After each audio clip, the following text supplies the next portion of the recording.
We've all felt it before. FOMO, the dreaded fear of missing out. You're at home on a Friday night, you finally kick your shoes off and you get a chance to catch your breath after a long week, and then you glance at your phone. And wait, everybody's having fun and they're out on Friday night, and now you're at home feeling like a shut-in.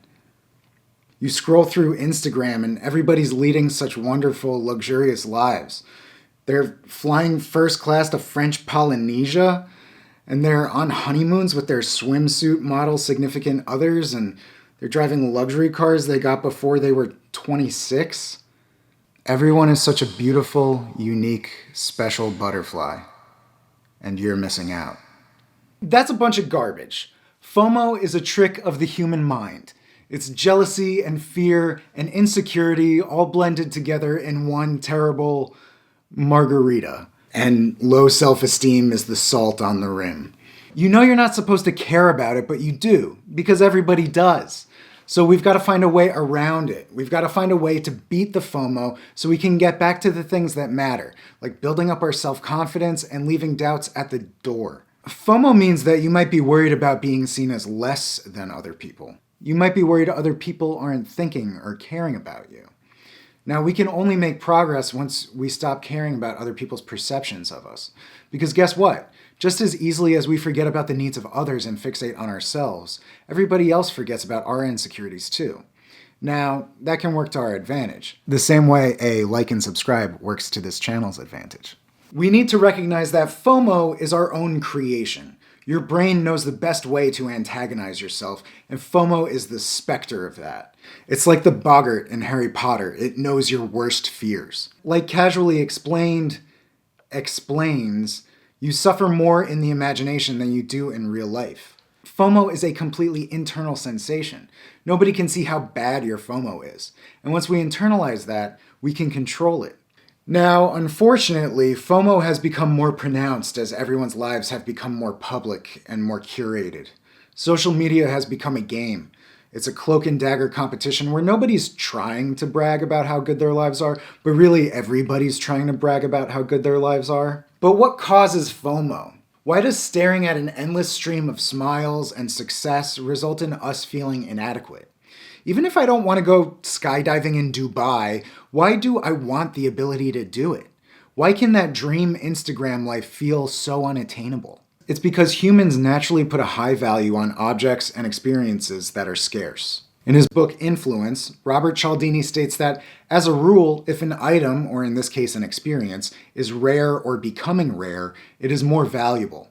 Thus, the more rare something is, the more valuable it becomes. Gold, copper, oil, these are resources that have finite quantities.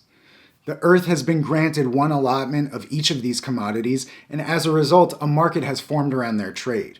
As a matter of fact, any commodity market, whether it's natural resources or a currency, must have a limitation in order for prices to rise. If the US Treasury were to print an infinite stream of paper money, the market would be flooded with supply, and the intrinsic value of a dollar would fall. It's really interesting to note that humans are so attracted to scarce materials that it actually makes us desire things that are objectively flawed. Cialdini talks about the phenomenon of the precious mistake. These are things like the inverted Jenny stamp or the three-legged buffalo nickel. They're items that were accidentally manufactured to an inferior specification other than intended, and as a result of their small quantities, people wanted them more. So we know that scarcity implies high demand. If other people want something so badly, it must be valuable. And the reason why scarce materials and experiences are so demanded is because of something called loss aversion. In 1981, Amos Tversky and Daniel Kahneman published The Framing of Decisions and the Psychology of Choice. In identifying that humans respond very strongly to the framing of specific scenarios, would you rather undergo a surgery with a 90% success rate or a surgery with a 10% failure rate? Tversky and Kahneman identified that humans have a very real aversion to loss. We would rather not lose $5 than gain $5. In that preferred scenario, we haven't gained any money, but we were happier knowing that we didn't lose money. The aversion to loss is hardwired into us from our evolution. When humans had to rely on a stockpile of resources to survive, an increase in those resources could be positive, but a decrease in those resources could be fatal. So humans value scarce goods because we're afraid of losing the opportunity to experience them altogether. And you're afraid you're missing out because the pictures of that birthday party look unlike any birthday party you've ever been to before. So we know that the source of FOMO is evolutionary. It's in our lizard brains. It's deep and it's existential. It's caused by our inner thoughts and wonders about whether we're loved, whether we'll be remembered, whether people want us to be around, whether we're missed when we're gone. Does my life have meaning?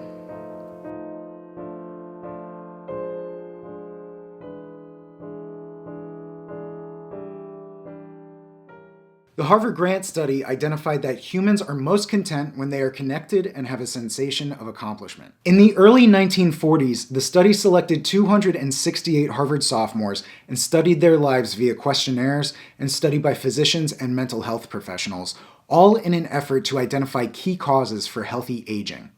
Those Harvard students are still being studied to this day. And after all this time, it's been identified by the Grant study that two major pillars of contentedness in people's lives are connection and accomplishment. Community provides this connection for us. Community provides the framework for us to achieve and display our accomplishments. As humans, we thrive in a community. Even introverts and homebodies can't live in complete isolation. Remember that complete isolation can be used as a form of punishment and torture. FOMO happens when we feel as though we're not having our needs of connection and accomplishment met.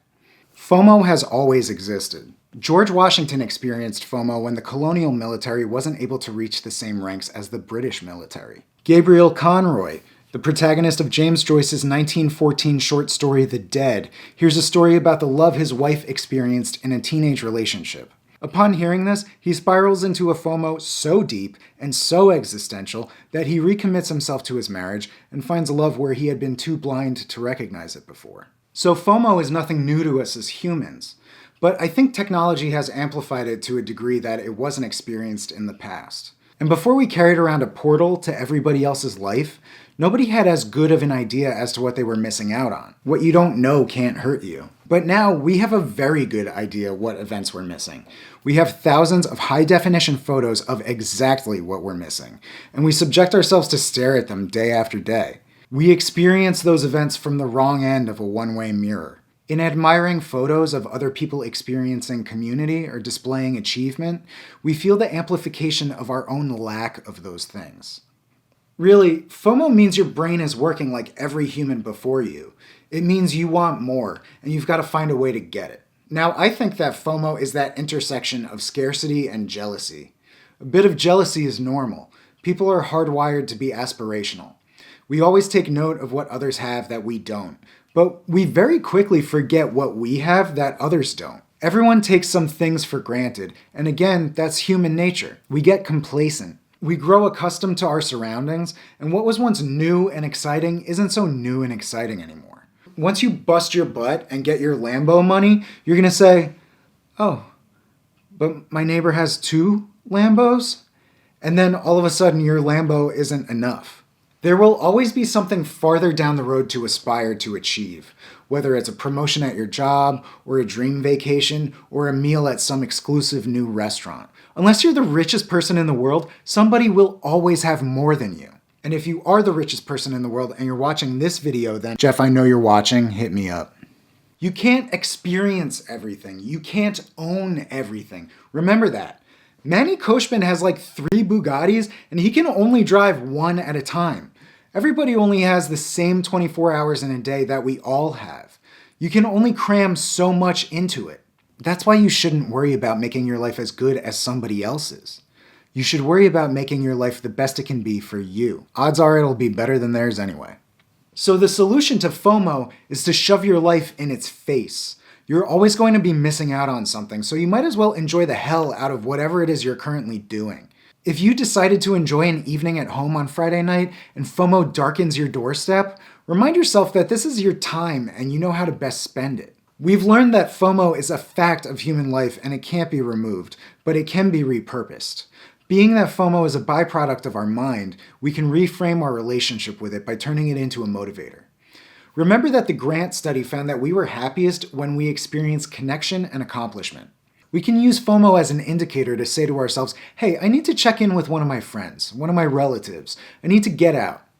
Even if you're not going to go pop bottles at One Oak like everybody else on Instagram, if you go stimulate your desires for connection and achievement, you will be satisfied. And it gets you off your phone, so it's a win-win. Don't use FOMO as a reason to want what others have. Use it as a tool to help you achieve what you want. And in the meantime, look around you and remember the things that you've achieved. Admire what you've accomplished. Reach out to your friends and loved ones and see what's going on in their lives. If you can help out your closest connections, then you've killed 2 birds with 1 stone. In your efforts to crush FOMO, take a second to remember your happiest moments and cherish them. And know that those are the best moments in your life, not anybody else's life. Just as you can't live anybody else's dream life, nobody can live your dream life. It's your freedom to pursue everything you want. If you enjoyed this video, please give it a big ol' like and subscribe because it really helps the channel grow. You can check down in the description for links to the articles and books and videos that I used for research and the creation of this video. And please, please, please leave a comment telling me how you are going to kick FOMO in its face, because nothing would make me happier. Thanks for watching, and I'll see you in the next one.